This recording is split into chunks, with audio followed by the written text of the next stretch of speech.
the body and blood of our Lord Jesus Christ. At the time he was betrayed and entered willingly into his passion, he took bread, giving thanks, broke it, gave it to his disciples, saying, "Take this, all of you, and eat of it, for this is my body, which will be given up for you."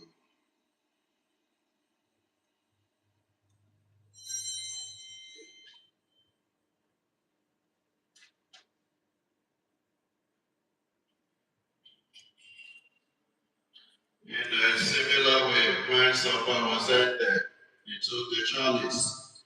Once more giving thanks, he gave it to his disciples, saying, "Take this, all of you, and drink from it. For this is the chalice of my blood, the blood of the new and eternal covenant, which will be poured out for you and for many, for the forgiveness of sins. Do this in memory